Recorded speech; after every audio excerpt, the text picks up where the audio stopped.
여러분 주부를 참고하실 때 여러분 앞에 귀의 소식 전하겠습니다. 말씀과 함께 선로 역정 계속 진행 중에 있습니다. 적극적인 참여 부탁드리고요. 다음 주일 예배 안내 관련해서 돌아오는 주간에 모든 예배는 현장과 온라인 예배를 병행해 드리는데요. 교회 학교는 원래 이번 주까지만 온라인하고 다음 주부터 현장 예배로 하려고 했었는데 지금 코로나 상황을 지켜보고 주중에 각자 부서에서 연락을 드리도록 하겠습니다. 월세금 안내입니다. 2월 3일 목요일 새벽 5시 30분에 진행하게 되는데요. 지금까지 하셨던 것처럼 한 끼만 금식해서 헌금하면 그것을 상반기는 또 상반기에 어려운 교회에 사용하도록 하고 또 하반기는 하반기에 모아서 사용하도록 하겠습니다. 그동안 또 헌신해 주신 여러분 한 분 한 분 진심으로 감사를 드립니다. 다음 주는 교사 헌신 예배가 있습니다. 김대진 목사님 오셔서 말씀 전하실 텐데요. 교사분들 필히 참석해 주시고 혹시 교사가 아니더라도 이 시대에 우리가 어떻게 아이들을 믿음으로 잘 양육하고 섬길 수 있을까를 고민하기 위해서 함께 들으면 좋겠습니다. 가정 예배 순서지가 대예배실 입구에 비치되어 있는데요. 혹여나 집에서 다운로드 받길 원하시는 분은 홈페이지에 나눔터 이야기 나눔터에서 다운로드 받을 수 있고 또 설 가정 예배 영상을 올려놓았습니다. 혹시 필요하신 분들은 예배 드릴 때 함께 활용하시면 되겠습니다. 새벽기도 월요일까지는 각자 개인적으로 기도하시면 되겠고요. 수요 기도회는 정상적으로 드려집니다. 중고등부 수련회가 돌아오는 토요일과 주일 양일간에 걸쳐서 진행되는데 우리 중고등부 학생들 신앙으로 잘 성장할 수 있도록 여러분 기도해 주시기를 부탁드립니다. 요람에 정보 변경하길 원하시는 분들은 신청서 쓰셔서 사무실로 제출해 주시면 사업체 특별히 저희가 확인해서 진행하도록 하겠습니다. 공동의회와 당회가 있고요. 작은 도서관 독서문화 프로그램 또 적극적인 참여 부탁합니다. 더 자세한 광고는 주부를 참고해 주시고 우리 함께 기도하고 하나님 말씀 나누겠습니다. 거룩하신 아버지 하나님, 오늘도 우리를 불러주신 은혜 감사합니다. 하나님만 바라보고 말씀 듣는 이 시간 깨어있게 하시고 성령께서 주시는 말씀이 내게 주시는 말씀으로 들려줄 수 있도록 성도 한 분 한 분의 마음에 친히 역사하여 주옵소서. 예수님의 이름으로 기도하옵나이다. 아멘. 우리 한번 앞뒤 좌우 있는 분에게 이렇게 인사합니다. 저보다 더 행복하세요. 이렇게 인사하겠습니다.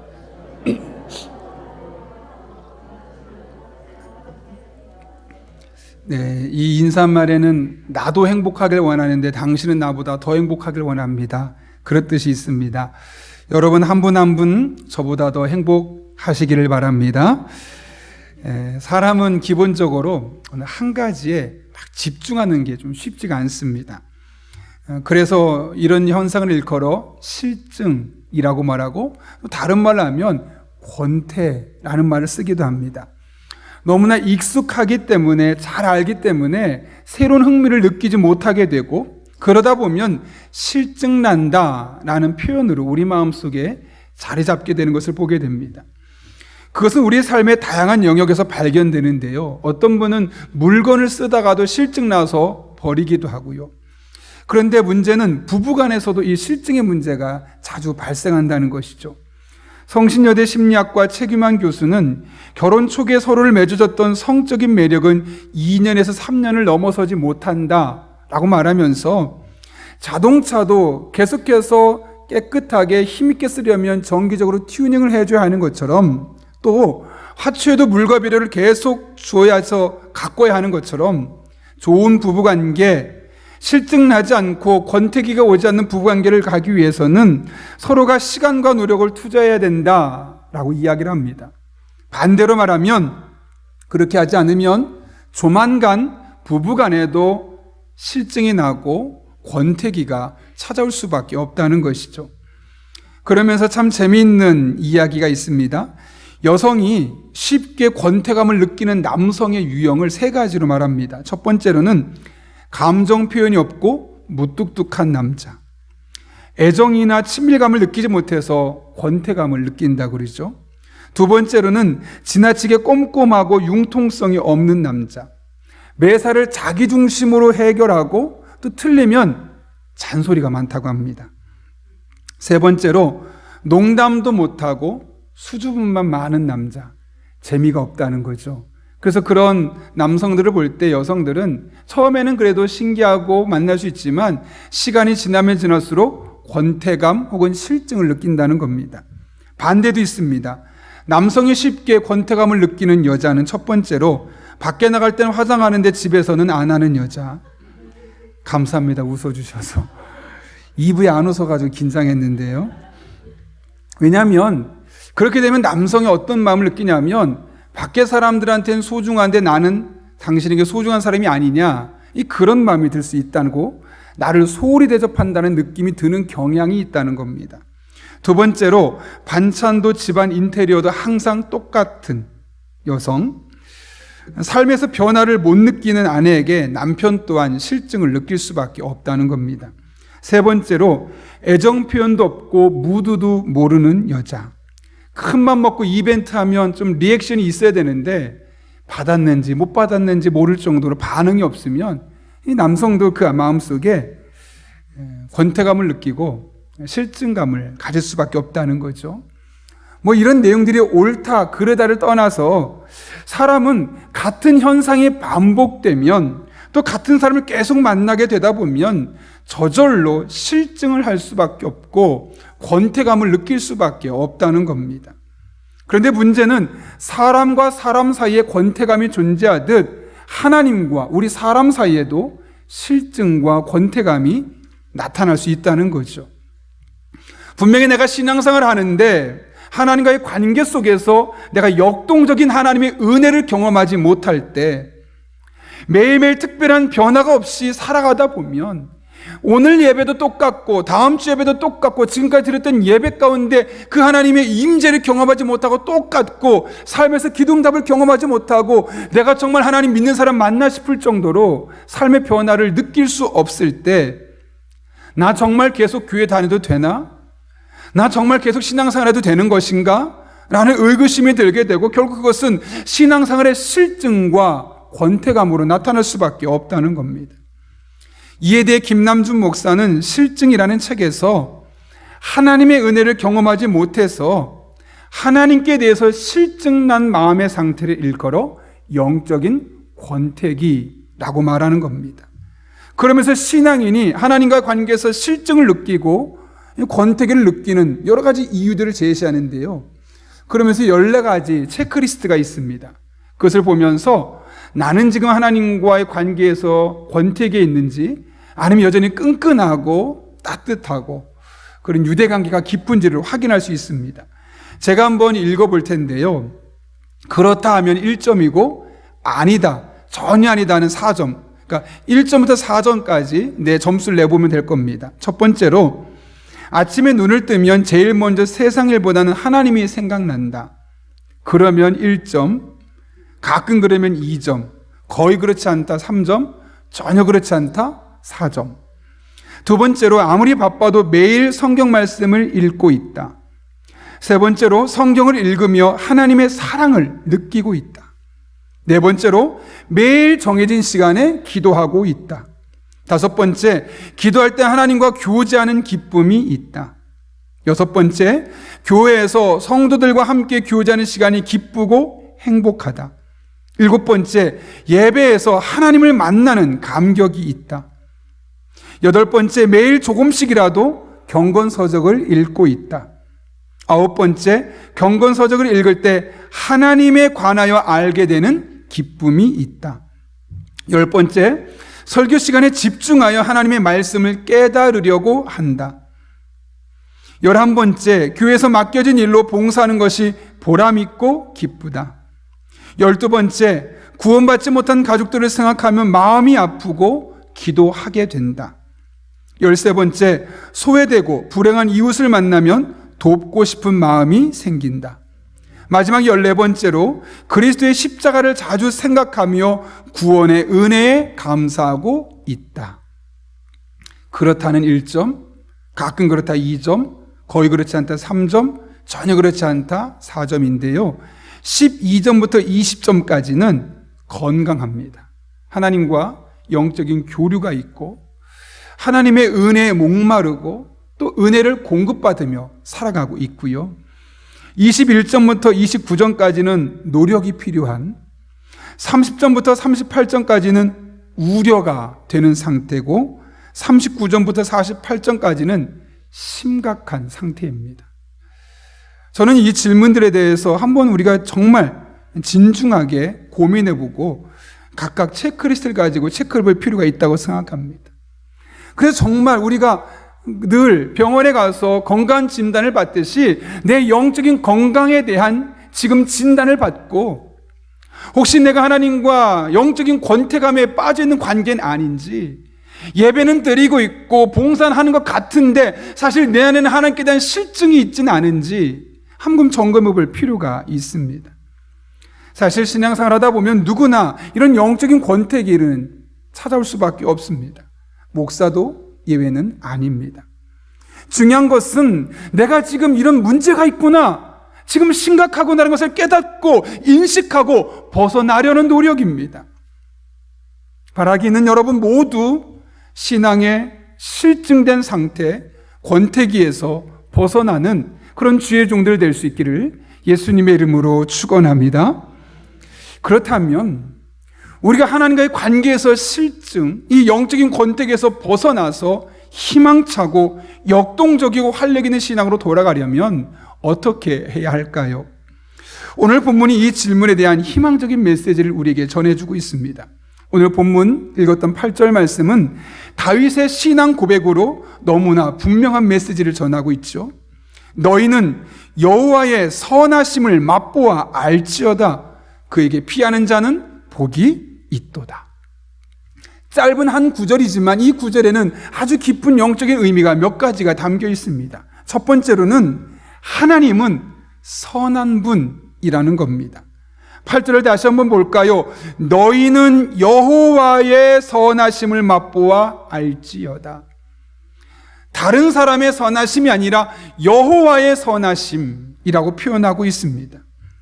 여러분, 그렇다면 하나님이 선하시다는 것이 도대체 우리에게 무슨 의미가 있을까요?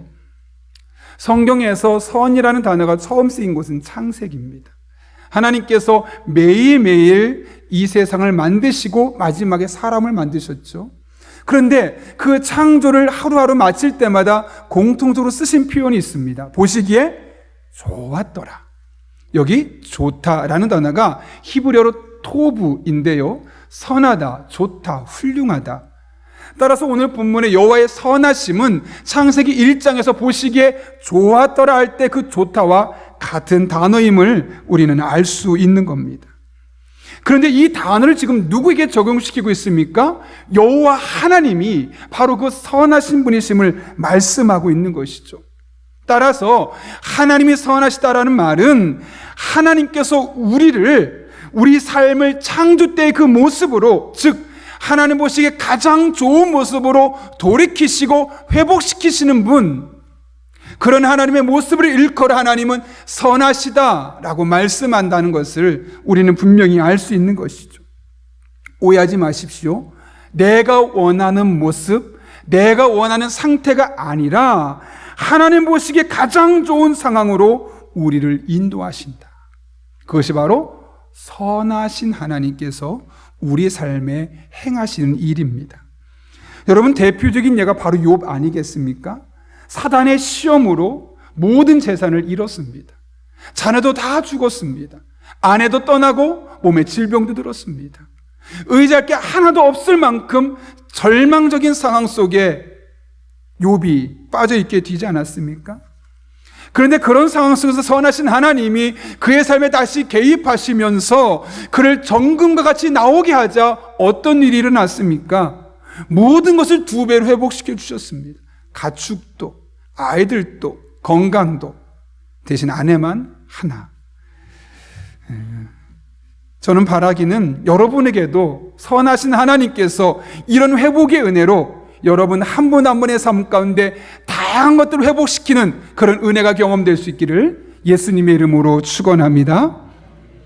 본문을 통해 살펴볼 두 번째 메시지는 이 하나님을 어떻게 하라고 말씀합니까? 8절, 너희는 여호와의 선하심을 맛보아 알지어다. 여기 중요한 표현이 있죠. 바로 맛보아 알지어다. 여기서 맛보다로 번역된 히브리어 타암은 음식의 맛을 본다는 의미를 갖고 있어서 직접 경험하고 확인해봐라, 이런 의미가 담겨 있습니다. 당시 이스라엘 백성들은 하나님이 살아계시다, 하나님은 선하신 분이시다, 우리의 삶을 가장 좋은 상태, 창조의 상태로 되돌리시키고 회복시키는 분이시다는 사실을 알았습니다. 그런데 아는 것 이상을 넘어서질 못했다는 거죠. 그들의 삶으로 그 하나님을 경험하지 못했던 것이죠. 우리가 종종 쓰는 말 중에 그림의 떡이란 말이 있습니다. 아무리 맛있는 음식이 있어도 그 그림에 있는 것을 우리가 먹지 못하지 않겠습니까? 여러분, 그림의 떡이 우리에게 무슨 의미가 있겠습니까? 아무리 좋은 외제차가 있고 명품이 있어도 그거 내가 소유할 수 없다면 그것이 나에게 무슨 의미가 있겠습니까? 그림의 떡, 경험하지 못한다면 아무런 의미가 없는 것처럼 하나님이 아무리 선하신 분이시고 전능하신 분이시고 살아계신 분이신 것을 안다고 해서 그것을 내가 경험하지 못한다면 우리 삶에 아무런 의미가 없다는 겁니다. 반면에 그 하나님을 내가 직접 경험하면, 맛보아 알게 되면 내 인생이 달라집니다. 왜요? 가장 좋은 상태로 하나님이 회복시키시고 또 그것을 볼 수 있는 영적인 해안이 우리에게 열리기 때문에 그렇지요. 여러분, 그렇다면 다윗이 경험했던 하나님의 선하심, 도대체 무엇을 경험했기에 다른 사람에게 너희는 여호와의 선하심을 맛보아 알지어다 라고까지 말할 수 있었겠습니까? 오늘 시편 34편 성경의 맨 위에 표제를 보게 되면 이렇게 써 있습니다. 다윗이 아비멜렉 앞에서 미친 채 하다가 쫓겨나서 지은 시. 이 사건은 사무엘상 21장에 기록되어 있는데요, 구체적으로 어떤 내용이냐면 다윗과 골리앗이 싸웠습니다. 누가 이겼죠? 다윗이 이긴 겁니다. 사람들이 봐도 깜짝 놀랍니다. 2m가 넘는 거인 같은 사람과 어린 소년이 싸웠는데 소년이 이긴 겁니다. 그 사람들이 우리의 후기 지수는 이제 다윗이다, 다윗이 이 나라를 책임질 거다, 사울은 천천히요 다윗은 만만이다 하고 왕 앞에서 오히려 신하인 다윗을 막 칭찬하고 칭송하는 겁니다. 여러분이 사울이라면 마음이 어떨까요? 그래, 한 번쯤 들으면 괜찮은데 그것이 노래로 만들어져서요 길가에 계속 들리는 겁니다. 근데 그 길을 지나다닌다고 생각하면 사울 왕의 마음이 어떻겠습니까? 시기심과 질투를 넘어서서 자기 사위고 가장 충성스러운 신함에도 불구하고 그 다윗을 죽이려고 하죠. 이 목숨의 위기를 느꼈던 다윗은 예루살렘을 떠나서 블레셋에 있는 가드라는 지역에 가게 됩니다. 그런데 이 다윗이 얼마나 유명했는지 블레셋 사람들이 그를 알아봅니다. 왕이시여, 다윗입니다. 저 사람이 얼마나 많은 우리 블레셋 군인을 죽였습니까? 혹시 지금 이 땅에 있는 거 스파일지도 모릅니다. 죽여야 됩니다. 그랬더니 다윗이 어떡하냐? 목숨에 또 다른 위기를 느끼게 되죠. 그래서 어그적거리면서 문틈에 흙도 묻히게 되고 침을 질질 흘려서 수염에 침이 덩어리지가 되게 만들고 그 당시에 미친 사람의 모습을 똑같이 흉내내는 겁니다. 아, 미쳤구나. 그 말이 당장 나게 되어서 미쳤으니까 그냥 저리 내 핑계치고 그냥 죽이지 마. 그렇게 다윗이 목숨을 건지게 되는 것이죠. 그렇게 위기를 모면하게 됩니다. 하나님이 이렇게 2번이나 죽을 위기에 처했던 다윗의 목숨을 살려주셨습니다. 근데 이게 끝이 아닙니다. 22장 곧바로 이어지는 말씀 보게 되면 하나님은 다윗을 안전한 아둘람 굴로 숨겨주십니다. 그리고 그동안 예루살렘에서 혼자 도망와서 블레셋에서 혼자 있다 죽을 뻔했던 다윗에게 무려 400명이나 되는 사람을 붙여주셔서 외로움을 극복하게 할 뿐만 아니라 이들을 돌보고 이들을 케어하는 과정을 통해서 나중에 이스라엘 백성들을 케어하고 돌볼 수 있는 왕으로서의 리더십을 키울 수 있는 훈련을 하게 하시는 거죠. 상황은 너무나 절망적이었고 하나님의 은혜는 도무지 경험할 수 없었던 상황이 연속으로 이어졌던 그 상황 속에서 또 다른 희망의 싹을 틔우게 하신 겁니다. 이른바 하나님의 선하심을 맛보게 된 겁니다. 하나님을 경험할 수 없고 죽을 뻔한 두 번의 위기 속에서 위기를 극복하게 하실 뿐만 아니라 오히려 왕으로서 기틀을 마련하는 그런 영적인 전환점, 이 여호와의 선하심을 그가 맛보게 되었던 것이죠. 그리고 나서 오늘 8절에서 우리에게 말하는 겁니다. 너희는 내가 맛봤던 것처럼 너희는 여호와의 선하심을 맛보아 알지어다.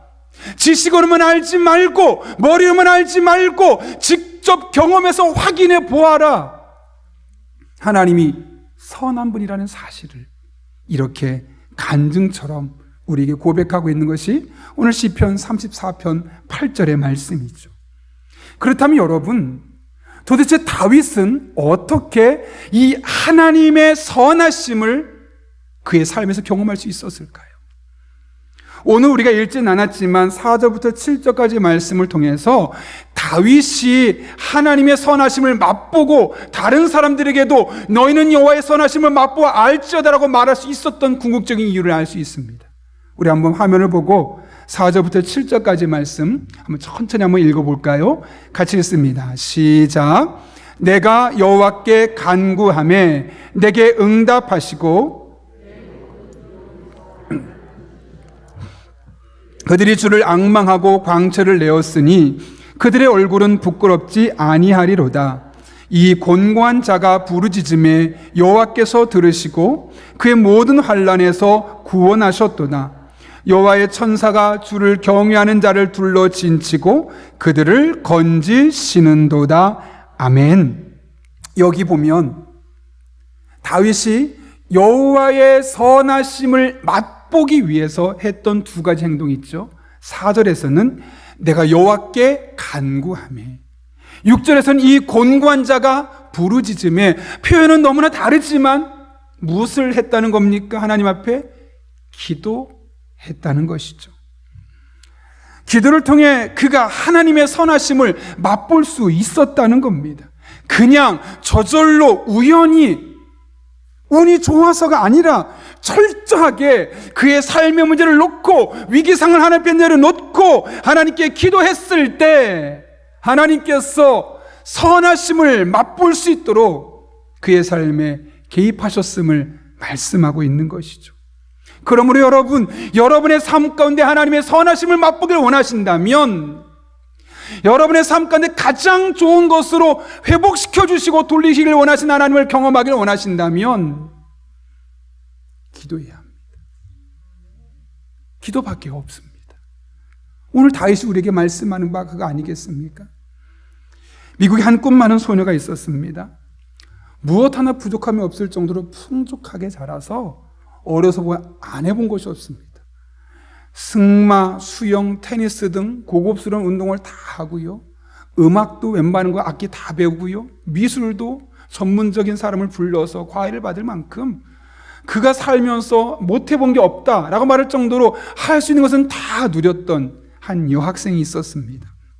그런데 1967년 7월 30일 볼티모어시에 있는 한 바닷가에 놀러 갔다가 다이빙 대회에서 다이빙을 했는데 그만 모래로 머리부터 떨어져서 목이 부러지고 말았습니다. 17살 여학생인데 조니 에릭슨 타다의 이야기입니다. 목뼈가 부러진 그녀는 곧바로 대형 병원의 중환자실로 이송이 되었습니다.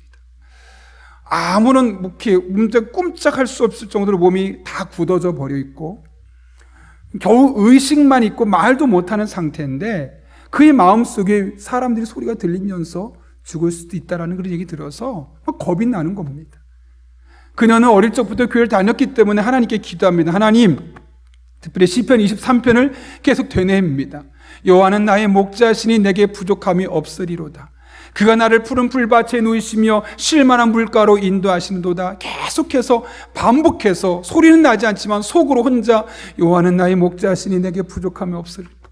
이 23편 1절부터 6절까지 계속 반복해서 그녀가 하나님 앞에 기도하는 마음으로 나아가는 겁니다. 그러다 보니 그가 병원에 무사히 도착하게 되었고 중환자실에 들어가게 되었습니다. 그녀를 보면서 의사들은 심각하게 말하는데 옆에 들어온 사람이 죽어나가고 들어온 사람이 죽어나가고 이 마음에 긴장감이 있습니다. 그래서 하나님 앞에 정말 간절하게 기도했다고 합니다. 그러나 너무 심하게 다쳤기 때문에 결국 그녀는 목 아래는 쓰지 못하고 이 목 위만 사용할 수 있을 만큼 이 절망적인 상황에 놓이게 되었죠. 재활 치료를 받게 되면서 하나님 앞에 이렇게 기도했다고 합니다. 하나님, 제가 저를 살려주신 거 너무너무 감사합니다. 이런 몸이라도 제가 하나님께 쓰임받을 수 있다면 하나님을 앞으로 원망하지 않고 찬양하며 살겠습니다. 사실 17살짜리 소녀가 하기에는 참 쉽지 않은 고백입니다. 창창한 미래를 내다보며 하나님, 왜요? 저 17살밖에 안 됐잖아요. 하고 싶은 것도 많은데요. 특히 저 하나님 믿는 사람이잖아요.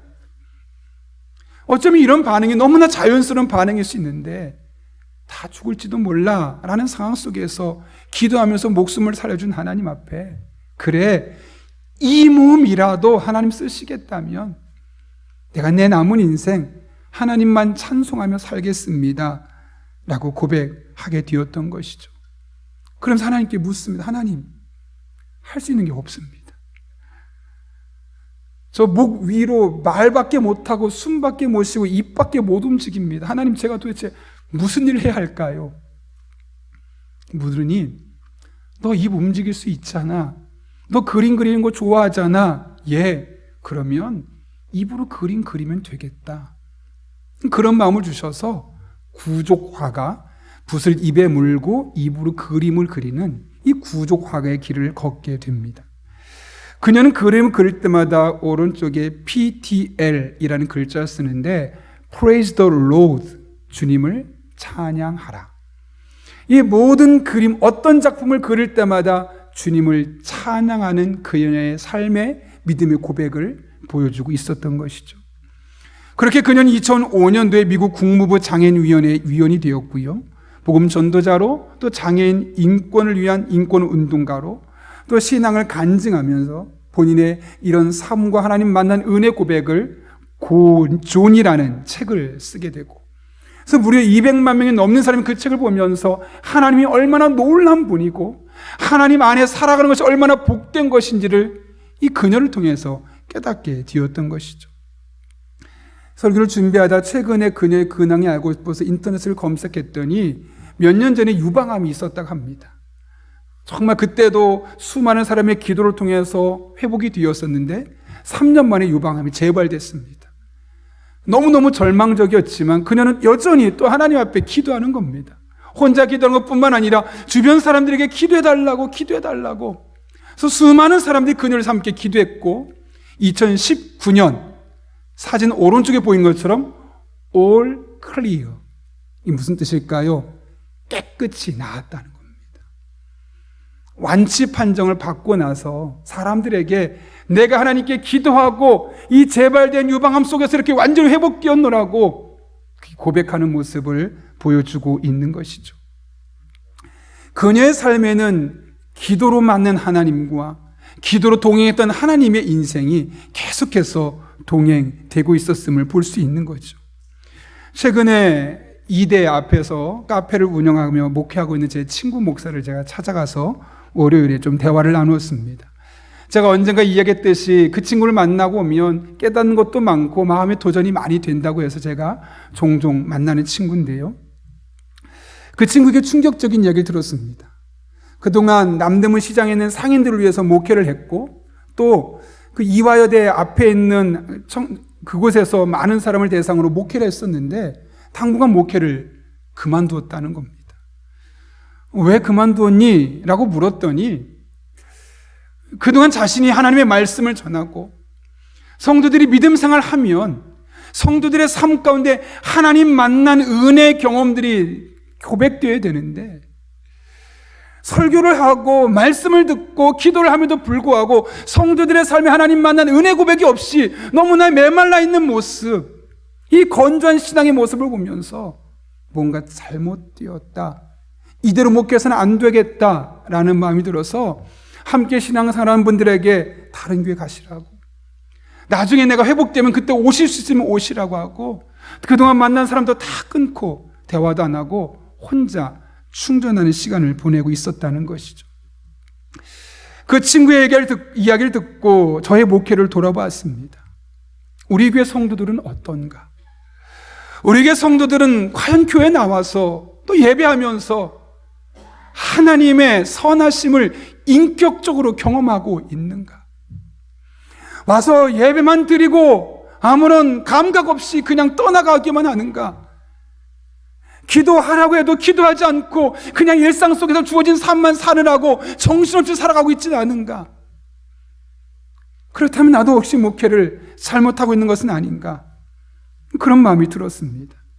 감사한 것은 최근에 수많은 성도들에게 이런저런 간증들이 있어서 제가 아멘 아멘 하며 함께 기도하고 있다는 것.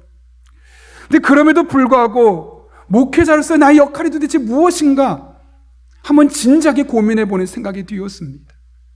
물론 신방해야 되겠죠. 상담도 해야 되겠죠. 하나님의 말씀도 전해야 되겠죠. 다양한 일들을 제가 해야 되겠죠. 그런데 놓치지 말고 가장 중점적으로 해야 될 것이 무엇인가? 그것은 바로 우리 성도들이 하나님의 선하심을 맛보아 알게 하는 것.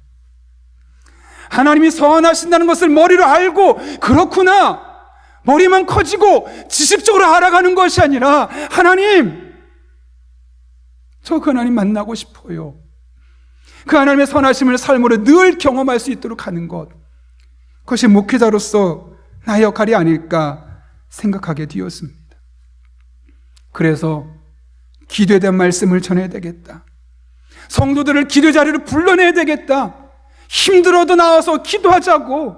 매일매일 어려우면 적어도 토요일 하루만큼 나와서 우리들의 삶의 크고 작은 문제를 내려놓고 구역 식구를 위해서, 오이코스 멤버를 위해서, 교회를 위해서, 한국교회를 위해서 하나님의 선하심을 맛보고 싶습니다. 우리 가정에 하나님의 선하심이 경험되게 하여 주옵소서.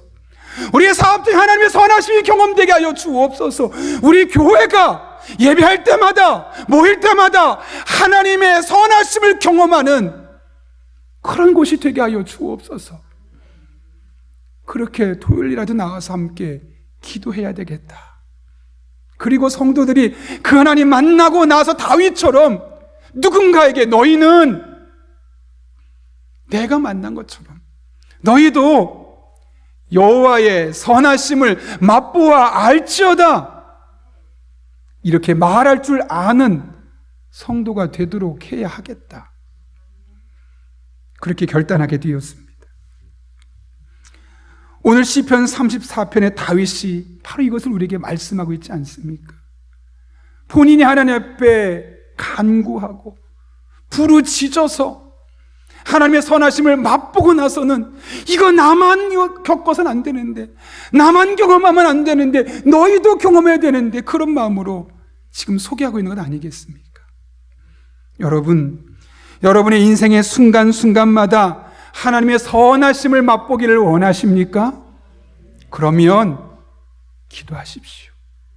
기도밖에 없습니다. 여러분의 자녀들이 여러분의 신앙과 상관없이 하나님의 선하심을 맛보고 그분과 함께 동행하는 삶을 살기를 원하십니까? 기도를 가르치십시오. 기도 자리를 부르십시오. 그리고 함께 기도해서 여러분이 만난 하나님의 선하심을 아이들에게 가르쳐 주십시오. 얘들아, 너도 여호와의 선하심을 맛보아 알아야겠다. 그러면 하나님께서 여러분의 자녀들을 만나 주시고 여러분의 자녀들의 인생을 책임져 주실 것입니다. 다윗이 만난 하나님이 여러분의 하나님이 되고, 다윗이 고백했던 이 간증이 바로 여러분의 간증이 될 것입니다. 여러분, 이거 제가 하는 말이 아닙니다. 하나님의 약속이요, 성경을 통해서 우리에게 지속적으로 구약과 신약에서 반복해서 주시는 말씀입니다. 예레미야 33장 3절의 말씀을 기억하십니까? 너는 내게 부르짖으라, 내가 내게 응답하겠고 내가 알지 못하는 크고 은밀한 일을 내게 보이리라. 요한일서 5장 14절입니다. 그를 향하여 우리가 가진 바 담담히 이것이니 그의 뜻대로 무엇을 구하면 들으심이라. 요한복음 15장 7절입니다. 너희가 내 안에 거하고 내 말이 너희 안에 거하면 무엇이든지 원하는 대로 구하라. 그리하면 이루리라. 여러분, 이 말씀들이 도대체 무슨 말씀입니까? 하나님의 선하심을 맛보기 위해서 하나님께서 우리에게 주신 은혜의 방편인 기도에 대한 말씀입니다. 올 한 해 다른 해와 다르게 조금 더 기도에 힘써 보십시오. 그리고요, 그렇게 기도했음에도 불구하고 매주 토요일마다 나와서 1년 내내 기도했음에도 불구하고 만약 하나님의 선하심을 맛보지 못했다면 저한테 와 따지십시오. 자신 있습니다. 반대로 결단하십시오.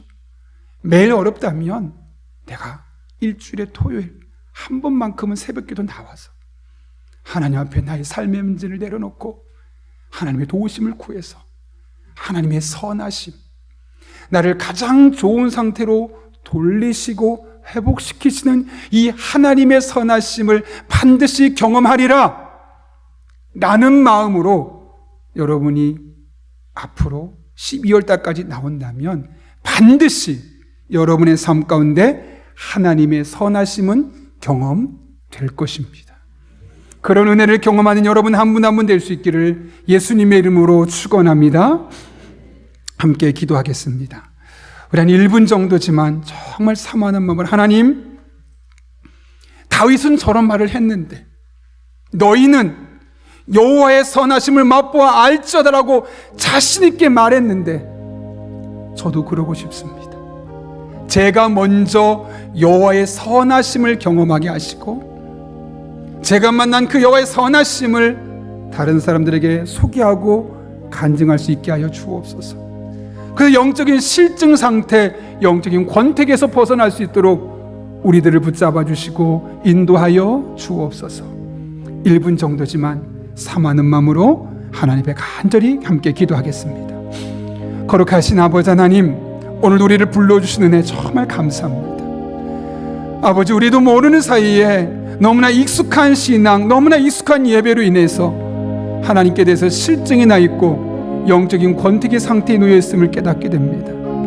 그러나 다윗처럼 우리가 하나님 앞에 기도하며 나아갈 때 여호와의 선하심을 맛보는 자들 되게 도와주시고, 그렇게 영적인 권태기에서 벗어날 뿐만 아니라 내가 만난 하나님, 내가 맛보아 확인한 하나님을 소개하고 간증하며 살아갈 수 있는 믿음의 사람들 되게 하여 주옵소서.